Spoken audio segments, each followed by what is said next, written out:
আমন্ত্রণ জানাচ্ছি প্রিয় দর্শক, মানচিত্র নিয়মিত আয়োজন দর্শক, অন্তত 4টা গুরুত্বপূর্ণ বিষয় নিয়ে আজকে কথা বলবো।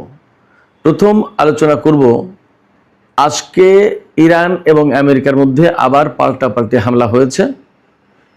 আমেরিকা হামলা চালিয়েছে ইরানের কেশম দ্বীপে ড্রোন এবং কমিউনিকেশন সেন্টারে, আর ইরান হামলা চালিয়েছে কুয়েত এবং বাহরাইনের মার্কিন ঘাঁটিতে। এপাশে ইরানের সর্বোচ্চ নেতার সামরিক বিষয়ক উপদেষ্টা মেজর জেনারেল মহসিন রেজাই তিনি বলেছেন, $24 বিলিয়ন ছাড় করতে রাজি না হওয়ায় ইরান এবং আমেরিকার মধ্যকার আলোচনা অচল অবস্থায় আছে। বল এখন আমেরিকার কোর্টে, যা করার তা আমেরিকাকেই করতে হবে। পরিস্থিতি আসলে কোন দিকে যাচ্ছে? এরপরে লেবাননের প্রেসিডেন্ট জোসেফ আউন তিনি ইরানকে বলেছেন যে লেবাননকে নিয়ে দর কষাকষি করছে ইরান, অর্থাৎ ইরান দর কষাকষি করছে আমেরিকার সাথে লেবাননকে নিয়ে, লেবাননকে বার্গেনিং চিপ অর্থাৎ দর কষাকষির হাতিয়ার বানিয়েছে। অথচ এই লেবাননের জন্য ইরান অনেক কিছুই করেছে। কেন এই কথা বলছেন, কে এই জোসেফ আউন, এ নিয়ে বিস্তারিত আলোচনা করব। আর সবশেষে আলোচনা করব, আপনারা যুদ্ধের ভেতরে অনেকবার প্রশ্ন করেছেন আমাকে যে ইসরায়েলের বিমান ঘাঁটি থেকে শুরু করে সামরিক ঘাঁটিতে ইরান এত হামলা চালায়, তারপরেও ইসরায়েল কোথা থেকে এত সহজে বিমান হামলা চালায়? সেই প্রশ্নের কিছু জবাব দেওয়ার চেষ্টা করব আজকের ভিডিওতে। আশা করি ভিডিও ভালো লাগবে, আর যদি ভিডিও ভালো লাগে তাহলে লাইক কমেন্ট শেয়ার করবেন এবং চ্যানেলটি সাবস্ক্রাইব করে সাথেই থাকবেন প্লিজ। দর্শক, চলুন বিস্তারিত আলোচনা করি। প্রথম আলোচনা, আজ যে রাত গেল, এই রাতেই প্রায় রাত 1:30টার দিকে আমেরিকার কয়েকটি জাহাজ পারস্য উপসাগর থেকে হরমুজ প্রণালীর দিকে যাওয়ার চেষ্টা করেছিল, আইআরজিসির সাথে কোনো রকমের সমন্বয় না করে, যোগাযোগ না করে এবং আইআরজিসি তথা ইরানের অনুমতি না নিয়ে। সাথে সাথে ইরান ওই জাহাজগুলোকে ওয়ার্নিং দেয় যে তোমরা আর সামনে এগোনোর চেষ্টা করো না, কারণ তোমরা হরমুজ প্রণালী বিনা অনুমতিতে পার হতে পারো না, তোমরা যেতে পারবে না। একটি জাহাজ কথা না শুনে সামনে এগোতেই থাকে, তখন তাতে ক্ষেপণাস্ত্র বা ড্রোন দিয়ে হামলা চালায় ইরান। এরপরে বাকি আরও 3টি জাহাজ সম্ভবত পিছু হটে যায়, পিছনে চলে যায়, তারা আর সামনে এগোয়নি। এরপর আমেরিকা ইরানের কেশম দ্বীপে এবং উপকূলীয় অঞ্চলে, দক্ষিণ উপকূলীয় অঞ্চলে হামলা চালায়। বলা হচ্ছে ইরানের র্যাডার সিস্টেম এবং ড্রোনের কমান্ড অ্যান্ড কন্ট্রোল সেন্টারে আমেরিকা হামলা চালিয়েছে। তো যাই হোক, এরপরেই ইরান পাল্টা জবাব দেয়। ইরান তো আগেই বলে রেখেছে যে আমেরিকা সামান্যতম হামলা চালালে তার ব্যাপক এবং বিধ্বংসী জবাব দেবে ইরান, এবং সেই কথা অনুসারেই মূলত কুয়েত এবং বাহরাইনে মার্কিন ঘাঁটিতে হামলা চালিয়েছে। ইরানের গণমাধ্যমে দাবি করা হয়েছে বা বলা হয়েছে যে কুয়েতের আলী আল সালেম বিমান ঘাঁটি সহ আরেকটি বিমান ঘাঁটিতে হামলা চালিয়েছে এবং 7টি ব্যালিস্টিক ক্ষেপণাস্ত্র দিয়ে হামলা চালানো হয়। আর বাহরাইনের 5ম নৌবহরের যে ঘাঁটি, এই ঘাঁটির যে অবশিষ্ট অংশ আছে, আগে যুদ্ধের সময় তো ম্যাক্সিমাম ধ্বংস হয়ে গেছে, এখন এর যে সমস্ত অবশিষ্ট জায়গা আছে এইগুলো মোটামুটি হামলার আওতায় আনা হয়েছে আজকের। তো এখানে পরিষ্কারভাবে বোঝা যাচ্ছে ইরান যুদ্ধের ময়দানে আমেরিকাকে একেবারে বিন্দু বিসর্গ ছাড় দিতে রাজি নয়, ছাড় দিচ্ছেও না। তাতে চুক্তি হোক আর না হোক, ইরান আমেরিকা এবং ইসরায়েলের স্ট্র্যাটেজিটা বুঝে গেছে। তারা হঠাৎ করে হামলা চালায় এবং বলে যুদ্ধবিরতি আছে, যুদ্ধবিরতি বহাল আছে। আমেরিকা ইরানের সাথে তো যুদ্ধবিরতিতে আছে, এবং মার্কো রুবিও গতকালকেও যেমন বলেছে, মার্কিন পররাষ্ট্রমন্ত্রী বলেছেন যে ইরানের সাথে আপাতত ফর্মাল যুদ্ধ শেষ। তো ফর্মাল যুদ্ধ শেষ, এখন কি ইনফর্মাল যুদ্ধ চালাচ্ছেন? প্রায় মাঝে মাঝেই যে হামলা হচ্ছে, আবার হামলার পরে আপনারা বললেন যে না যুদ্ধবিরতি আছে, বহাল আছে। ইরান এই কৌশলগুলো, এই ট্রিকগুলো বুঝে গেছে যে আসলে তারা চুক্তির কথা বলে, যুদ্ধবিরতির কথা বলে আমাদের সামনে মোলা ঝুলিয়ে রেখে আমাদেরকে বিভ্রান্ত করে আমাদের উপর বারবার হামলা চালাবে। অতএব এই হামলা চালাতে দেওয়া যাবে না, আমাদেরকে বিভ্রান্ত করার সুযোগ তাদেরকে দেওয়া যাবে না, কিছু হলেই পাল্টা জবাব দেওয়া হবে। ইরান সেই কাজটাই করছে। আমি যখন ইরানে রেডিও তেহরানে কাজ করতাম, আমার সহকর্মী ছিলেন আশরাফুর রহমান, তিনি ফেসবুক পোস্টে জানিয়েছেন যে কুয়েতে বা বাহরাইনে ইরান যে হামলা চালিয়েছে সে হামলা সফল। এখন আমেরিকার পক্ষ থেকে দাবি করা হয়েছে যে 7টার ভেতরে 6টা ক্ষেপণাস্ত্র তারা ভূপাতিত করেছে, আর একটা সম্ভব হয়নি। আসলে আমার কাছে এই কথাটা খুব বেশি একটা গ্রহণযোগ্য নয়।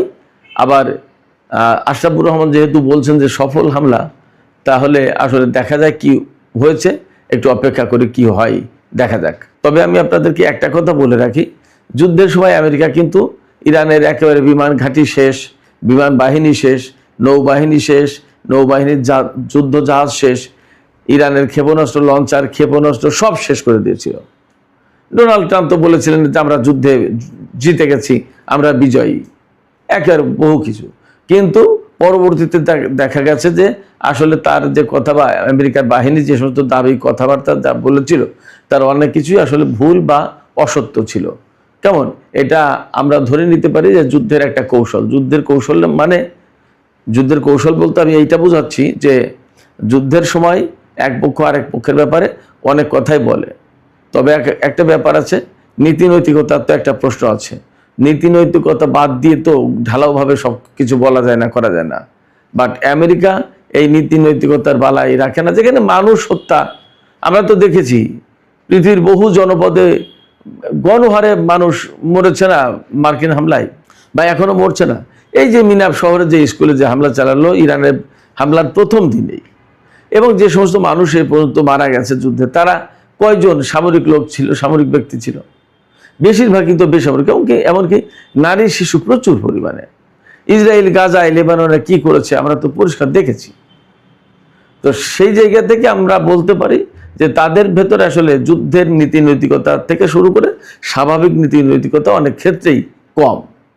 এই জায়গায় আমি আপনাদেরকে বলি, ইরানের নীতি নৈতিকতার দিকটা বরং উন্নত। কেন বলছি, ছোট্ট করে যদি দুটো উদাহরণ দিই তাহলে বুঝবেন। ইরান কখনোই আগে ইরানের শত্রুপক্ষের উপর হামলা চালায়নি। এটা যুদ্ধের কিন্তু একটা বড় নীতি। হামলা হলে পাল্টা প্রতিরোধ করেছে বা পাল্টা হামলা চালিয়েছে, কিন্তু আগে আগ্রাসী ভূমিকায় ইরান যায়নি। এটা কিন্তু একদম পরিষ্কার কথা। আর একটা তথ্য হচ্ছে যে ইরান সাধারণত বেসামরিক লোকজনকে হত্যার দিকে যায়নি কখনো। দেখেন, ইরানের সাথে আমেরিকার বা ইসরায়েলের কয়েকবার যুদ্ধ হলো। আপনি দেখেন যে কুয়েত, বাহরাইন, সংযুক্ত আরব আমিরাত, সৌদি আরব, তারপরে কাতার বা ইসরায়েল, এই সমস্ত ইরানি হামলায় কতজন বেসামরিক নাগরিক মারা গেছে খুব দেখাতে পারবেন না। অথচ অনেকেই প্রশ্ন করেন যে কেন ইরান একদম সব শেষ করে দেয় না। না, এটা যুদ্ধের নীতি না, যুদ্ধেরও নীতি আছে। যুদ্ধ করার মানে এই না যে মানুষ মারা। যুদ্ধ করার অর্থ হচ্ছে যে আগ্রাসী শক্তিকে প্রতিহত করা, তাকে ঠেকানো, তাকে পিছনে হটিয়ে দেয়া। যাই হোক, ইরান এই নীতি নৈতিকতার জায়গায় আছে দৃঢ়ভাবে এবং সে সরে যায়নি। সেই জায়গা থেকে বলতে পারি বা বিশ্বাস করতে পারি যে তারা যে কথাগুলো বলছে, যদিও যুদ্ধের ব্যাপারে তাদের কৌশল আছে, কৌশলী একটা প্রচারণাও আছে, তারপরেও একেবারে নীতি নৈতিকতা থেকে সরে গিয়ে কোনো প্রচারণা চালায় না যা অপপ্রচার হিসেবে গণ্য হতে পারে। সুপ্রিয় দর্শক, এবার আমি আলোচনা করছি ইরানের সর্বোচ্চ নেতার সামরিক উপদেষ্টা মহসিন রেজাই, তিনি কি বলেছেন এবং আসলে তার বাস্তবতা কি, তার প্রেক্ষাপটটা কি, আমি এই প্রসঙ্গে কথা বলছি।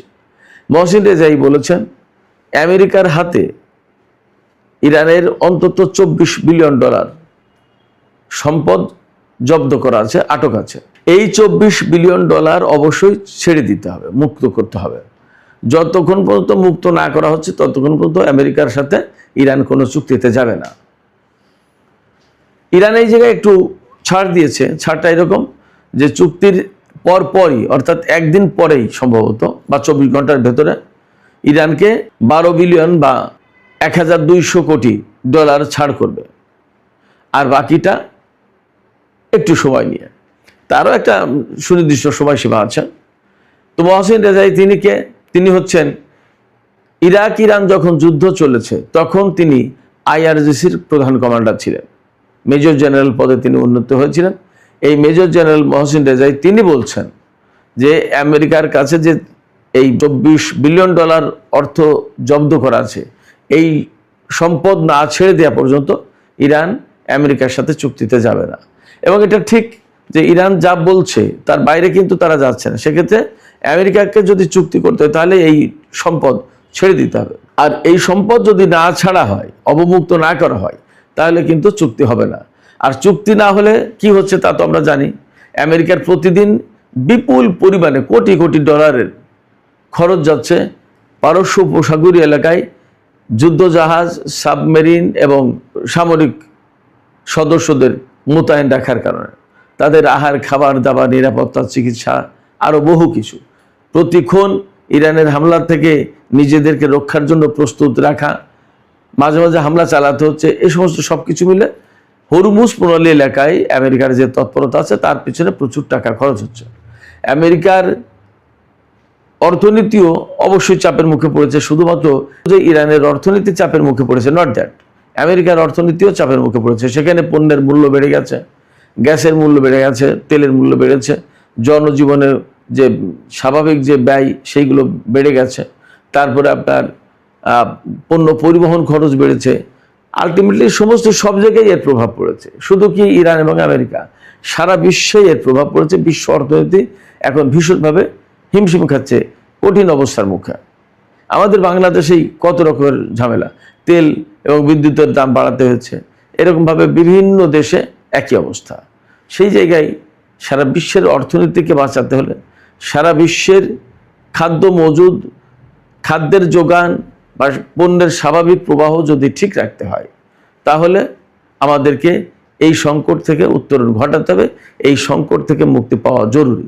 সেক্ষেত্রে আমেরিকা ইরানের তো অর্থ এমনিই জোর করে আটকে রেখেছে। ইরান তো কোনো অবৈধ রাষ্ট্র না, একটা জাতিসংঘের বৈধ রাষ্ট্র, বৈধ সদস্য রাষ্ট্র। এবং যে পরমাণু কর্মসূচি নিয়ে ইরানের সাথে আমেরিকার এত দ্বন্দ্ব এবং এই যে যুদ্ধ, ইরান কিন্তু সেই এনপিটিতে সই করা একটি দেশ এবং জাতিসংঘের সদস্য, তো আগেই বললাম। এনপিটিতে সই করা মানে তারা বেসামরিক উদ্দেশ্যে পরমাণু কর্মসূচি পরিচালনা করতে পারবে, অথচ আমেরিকা জোর করে তাকে সেই সুযোগটা দিচ্ছে না। ইরানের সাথে আমেরিকা সহ 6 জাতি গোষ্ঠীর চুক্তি হওয়ার পরেও ডোনাল্ড ট্রাম্প গায়ের জোরে সেটা ছিঁড়ে ফেলে এই চুক্তি থেকে বেরিয়ে গিয়ে ইরানের উপর নিষেধাজ্ঞা আরোপ করেছে। এটা তো ঠিক না। এবং যা নিয়ে এখন আমেরিকার সমাজেই বিতর্ক হচ্ছে। সব লোক যে ডোনাল্ড ট্রাম্পের পক্ষে তা কিন্তু না। ইরানের মোটামুটি ম্যাক্সিমাম লোক ইরান সরকারের পক্ষে, বর্তমান সরকারের পক্ষে, কিন্তু আমেরিকার ম্যাক্সিমাম লোক ডোনাল্ড ট্রাম্পের বিপক্ষে। তাহলে কার অবস্থান সঠিক? এটা সহজ কথা। তার দেশেই তো তার পক্ষে সমর্থন নেই। এটা তো শুধুমাত্র রাজনীতির কারণে, ন্যায়নিষ্ঠতার কারণে, ন্যায়নীতির কারণে। সবাই জানে যে এটা অন্যায় হচ্ছে। ফলে মহসিন রেজাই যা বলেছেন সেটা গুরুত্বপূর্ণ কথা। একই সাথে ইরানের পররাষ্ট্রমন্ত্রী সাইদ আব্বাস আরাকচি তিনিও কিন্তু বলেছেন যে যদি চুক্তি না হয়, এইভাবে মাঝে মাঝে যদি পাল্টা হামলার ঘটনা ঘটে, তাহলে কিন্তু এটা যে কোনো মুহূর্তে আঞ্চলিক বড় সংঘাতের রূপ নিতে পারে। অতএব আমেরিকাকে হয় চুক্তি করতে হবে, না হলে যুদ্ধের দিকে যেতে হবে, একটা কিছু পথ বেছে নিতে হবে। তবে ডেফিনেটলি চুক্তি এবং শান্তির পথ নিশ্চয়ই ভালো, সে কথা বলার অপেক্ষা রাখে না। সুপ্রিয় দর্শক, এবার একটু লেবানন প্রসঙ্গে কথা বলতে চাই। লেবানন প্রসঙ্গে যে কথা বলতে চাই সেটা হচ্ছে, লেবাননের প্রেসিডেন্ট জোসেফ আউন, তিনি একজন সেনাপ্রধান ছিলেন 2017 সাল থেকে 2025 সাল পর্যন্ত। তিনি যেহেতু সেনাপ্রধান ছিলেন, সেই জায়গায় নিজেকে নিরপেক্ষ একজন ব্যক্তি হিসেবে তুলে ধরার চেষ্টা করেন। কিন্তু নিরপেক্ষতার নামে বিশাল জনগোষ্ঠী যে হিজবুল্লাহর সমর্থক, তাদের বিরোধিতা তিনি করেন। সেক্ষেত্রে বেসিক্যালি তিনি নিরপেক্ষ ব্যক্তি, একথা বলার কোনো সুযোগ নেই। তিনি খ্রিস্টান সম্প্রদায়ের একজন সদস্য, যার কারণে তিনি প্রেসিডেন্ট হতে পেরেছেন। লেবাননের সংবিধান অনুযায়ী খ্রিস্টান সম্প্রদায় থেকে প্রেসিডেন্ট নির্বাচিত হবেন, আর প্রধানমন্ত্রী হবেন সুন্নি সম্প্রদায় থেকে, আর শিয়া সম্প্রদায় থেকে হবেন জাতীয় সংসদের স্পিকার। সেই হিসেবে খ্রিস্টান সম্প্রদায়ের প্রতিনিধি হিসেবে জোসেফ আউন প্রেসিডেন্ট পদে নির্বাচিত হয়েছেন। কিন্তু বাস্তব কথা হচ্ছে যে তিনি হিজবুল্লাহ বিরোধী। তাই হিজবুল্লাহ বিরোধী মানেই কিন্তু আমেরিকা, ইসরায়েল, সৌদি বা আরব বিশ্ব যারা ইসরায়েল এবং আমেরিকার সাথে ভালো সম্পর্ক রক্ষা তাদের পক্ষের লোক। তাইলে নিরপেক্ষ তিনি যতই বলুন না কেন, প্রকৃতপক্ষে তিনি নিরপেক্ষ নন। শুধু তাই না, তিনি হিজবুল্লাহর হাতে অস্ত্র দেখতে চান না। এবং এই জোসেফ আউন বলেন যে হিজবুল্লাহ কেন অস্ত্রধারী থাকবে, দেশের ভেতরে সামরিক বাহিনী আছে, তারা দেশকে রক্ষা করবে, কিন্তু হিজবুল্লাহর হাতে কেন অস্ত্র থাকবে, হিজবুল্লাহ কেন এই দেশ রক্ষার দায়িত্ব পালন করবে। এখানে প্রশ্ন হচ্ছে, জোসেফ আউন কিন্তু হঠাৎ করে 2017 সালে সেনাপ্রধান হয়েছেন, ওই দিনই জয়েন করেছেন সেনাবাহিনীতে, নট দ্যাট তিনি আগে থেকেই সেনাবাহিনীতে ছিলেন। কিন্তু এই পর্যন্ত আমরা দেখেছি যে যতবার ইসরায়েলের সাথে লেবাননের সংঘাত হয়েছে, যুদ্ধ হয়েছে, কখনোই কিন্তু লেবাননের সামরিক বাহিনী ইসরায়েলের বিরুদ্ধে অস্ত্র ধরেননি।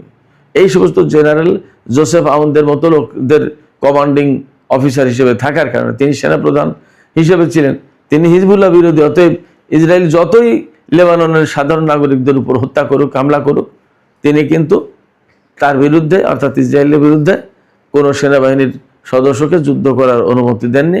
একইভাবে যখন তিনি প্রেসিডেন্ট হিসেবে ক্ষমতায়, তখনও তিনি হিজবুল্লাহকে নিরস্ত্র করার পক্ষে কথা বলছেন। এবং এই যে আমেরিকার মধ্যস্থতা ইসরায়েলের সাথে লেবাননের যে চুক্তি হয়েছে, যুদ্ধবিরতি চুক্তি, সেই চুক্তিকে যেখানে আত্মসমর্পণের দলিল বলা হচ্ছে, সেই জায়গায় সেই চুক্তিকে বাস্তবায়ন করার জন্য এই প্রেসিডেন্ট জোসেফ আউন থেকে শুরু করে আরও যে সমস্ত সৌদিপন্থী, আমেরিকাপন্থী এবং ইসরায়েলপন্থী লোকজন রয়েছে, তারা চেষ্টা করছে। সেক্ষেত্রে তিনি তো বলবেনই যে ইরান লেবাননকে বার্গেনিং চিপ হিসেবে ব্যবহার করছে, অর্থাৎ দর কষাকষির হাতিয়ার হিসেবে লেবাননকে ব্যবহার করছে। ইরান সরাসরি নাকচ করেছে যে না, আমরা লেবাননকে দর কষাকষির হাতিয়ার হিসেবে ব্যবহার করছি না, আমরা চাই লেবাননে শান্তি আসুক, লেবাননও যুদ্ধবিরতির আওতায় আসুক। এবং এটা আমেরিকার সাথে ইরানের যদি চুক্তি হয়, তাহলে সেটা যথেষ্ট স্ট্রং হবে, সেই চুক্তি লঙ্ঘন করা খুব সহজ হবে না। হিজবুল্লাহকে মাইনাস করে লেবাননের সরকারের সাথে যে চুক্তি করেছে, সেটা তো একেবারে দাসখত দেওয়ার মতো অবস্থা, তাতে লেবাননের কোনো অধিকারই থাকেনি। এবং বলা হয়েছে যে হিজবুল্লাহকে অস্ত্র সমর্পণ করতে হবে, দক্ষিণ লেবানন থেকে হিজবুল্লাহকে সরিয়ে নিতে হবে। তা দক্ষিণ লেবানন থেকে হিজবুল্লাহকে সরিয়ে নিলে তো ইসরায়েল দখল করে নেবে। দখল করে নিলে লেবাননের সামরিক বাহিনী কি উদ্ধার করতে পারবে, নাকি উদ্ধার করতে যাবে দক্ষিণ লেবাননকে? যাবে না। বরং 2000 সাল পর্যন্ত ইসরায়েলের দখলদারিত্ব ছিল দক্ষিণ লেবাননে। সেই দক্ষিণ লেবাননের এই প্রতিরোধকামী সংগঠনটি উদ্ধার করেছিল। এই জায়গায় বোঝাই যায় যে জোসেফ আউন কার হয়ে কার পক্ষে কথা বলেন। মোটামুটিভাবে তিনি নিরপেক্ষতার ভান ধরার চেষ্টা করেন, নিরপেক্ষ ব্যক্তি হিসেবে নিজেকে তুলে ধরেন। তিনি সেনাবাহিনীর প্রধান ছিলেন বলে তিনি বলেন যে আমি দেশের মানুষের, আমি নিরপেক্ষ, আমি কোনো সুনির্দিষ্ট পক্ষের না। বাট ফ্যাক্ট হচ্ছে কি, তিনি যে কথা বলেন, যে আচরণ করেন এবং যে দৃষ্টিভঙ্গি লালন করেন, তা প্রকৃতপক্ষে ইসরায়েল, আমেরিকা, সৌদিপন্থী এবং হিজবুল্লাহ বিরোধী অবস্থানের পক্ষে যায়।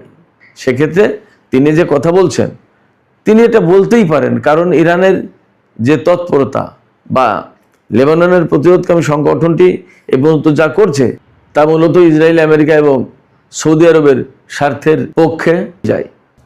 জোসেফ আউন বেসিক্যালি এই কথা বলে ইরানের বিরুদ্ধে যে অভিযোগ এনেছেন যে লেবাননকে বার্গেনিং চিপ হিসেবে ব্যবহার করছেন, এই কথা বলে মূলত লেবাননের ব্যাপারে ইরানের যে দায়ী দায়িত্ব, সেই দায়ী দায়িত্ব থেকে ইরানকে বেসিক্যালি দূরে সরিয়ে রাখার চেষ্টা করছেন। কিন্তু জোসেফ আউনকে এই কথা খেয়াল রাখা দরকার। এই তো 2018, 19 সাল, 20 সালের দিকে বা তার একটু পরে লেবাননের উপর যখন আমেরিকা নিষেধাজ্ঞা দিল, তখন জ্বালানি তেলের ভয়াবহ সংকটে পড়েছিল লেবানন। সেই লেবাননকে এই অবস্থা থেকে উদ্ধারের জন্য ইরান 2 জাহাজ তেল পাঠিয়েছিল লেবাননের জন্য। এবং লেবাননের জনগণকে ইসরায়েলি দখলদারিত্ব থেকে মুক্ত করার জন্য ইরান যথেষ্ট গুরুত্বপূর্ণ ভূমিকা রেখেছে, যা পৃথিবীর কেউ রাখেনি। সেই জায়গায় জোসেফ আউন যদি ইরানকে এই রকমের অভিযোগে অভিযুক্ত করে, তখন বুঝতে হবে যে তিনি কার হয়ে কথা বলছেন। না বোঝার কোনো কারণ নেই। সবশেষে যে আলোচনাটা করতে চাই, সেই আলোচনাটা হচ্ছে যুদ্ধের ভেতরে ইসরায়েল ব্যাপকভাবে ইরানের উপর বিমান হামলা চালাচ্ছিল। ইরান ইসরায়েলের প্রচুর পরিমাণে বহু সংখ্যক ঘাঁটিতে ব্যাপক হামলা চালিয়েছিল, ক্ষেপণাস্ত্র, ড্রোন দিয়ে ব্যাপক হামলা, বড় বড় হামলা চালিয়েছিল। তখন বারবার আমাকে অনেকেই প্রশ্ন করেছেন, আপনারা আমার প্রিয় এবং শ্রদ্ধাভাজন দর্শকদের অনেকে আমাকে প্রশ্ন করেছেন যে ইরান যে এত হামলা চালাচ্ছে, এবং আপনি ভিডিওতে প্রতিদিন এই সমস্ত খবর দিচ্ছেন, তারপরে ইসরায়েল কোথা থেকে এত বেশি হামলা চালানোর সুযোগ পাচ্ছে ইরানের উপরে? সেই প্রশ্নের জবাব আমি আজকে কিছু দিই। আমি তখন বলেছি শুধুমাত্র যে ইসরায়েল তার ভেতর থেকে হামলা চালাচ্ছে ইরানের উপরে, নট দ্যাট, আরো জায়গা থেকে হামলা চালাতে পারে, তার কিছু কিছু নমুনা এখন বিভিন্ন গণমাধ্যমে আসছে, এমনকি টাইমস অফ ইসরায়েল পত্রিকাতেও এসেছে। কি সেই খবর? আজকের রিপোর্টে আছে যে ইসরায়েল আজারবাইজান এবং সোমালিল্যান্ড এই দুটো ভূখণ্ড ব্যবহার করে ইরানের উপর হামলা চালিয়েছে। আমি কয়েকদিন আগে সোমালিল্যান্ড নিয়ে ইসরায়েল, ভারত, আমেরিকা, সংযুক্ত আরব আমিরাত এদের কি কি পরিকল্পনা এবং তারা কি করতে চায় এবং সোমালিল্যান্ডকে ইসরায়েল কিভাবে ব্যবহার করছে, এই বিষয় নিয়ে আমি কিন্তু কয়েকদিন আগে অন্তত দুটো ভিডিওতে কথা বলেছি। একটা ভিডিও তো সরাসরি সোমালিল্যান্ডকে নিয়ে। তো এই যে সোমালিল্যান্ড যদিও ইরান থেকে যথেষ্ট দূরে, সোমালিল্যান্ড থেকে যদি ইরানের দিকে যেতে হয় তাহলে লোহিত সাগর, তারপরে সৌদি আরব, ইয়েমেন, সংযুক্ত আরব আমিরাত এই এলাকা দিয়ে পার হয়ে পারস্য উপসাগর পার হয়ে তারপরে ইরান, অনেক দূরের পথ। আবার ইসরায়েলও যে ইরান থেকে খুব কাছে তা কিন্তু না, 1400-1500 কিলোমিটার দূর। তো সোমালিল্যান্ড ইরান থেকে আরো বেশি দূর, তারপরেও কিভাবে ব্যবহার করেছে এখানে দুটো ব্যাপার। সোমালিল্যান্ডে জ্বালানি ট্যাঙ্কার বিমান অর্থাৎ রিফুয়েলিং বিমান রেখেছে, সেখান থেকে এই বিমান উড়িয়ে হয়তো সৌদির আকাশে বা সংযুক্ত আরব আমিরাতের আকাশে রেখেছে, সেখান থেকে যুদ্ধ বিমান ছুটে গিয়ে ইরানের সীমান্তে দাঁড়িয়ে ইরানের ভেতরে হামলা চালিয়েছে এবং ফিরে এসে আবার জ্বালানি নিয়ে আবার গেছে, এইভাবে হামলাটা চালিয়েছে। তার মানে সোমালিল্যান্ডকে বেসিক্যালি রিফুয়েলিং সেন্টার হিসেবে ব্যবহার করার চেষ্টা করেছে বা ব্যবহার করেছে ইসরায়েল। আর আজারবাইজানকে সরাসরি বিমান হামলার ক্ষেত্র হিসেবে ব্যবহার করেছে, অর্থাৎ আজারবাইজানের ভূমি থেকে আজারবাইজানের আকাশ ব্যবহার করে ইরানের উপর হামলা চালিয়েছে। এমনকি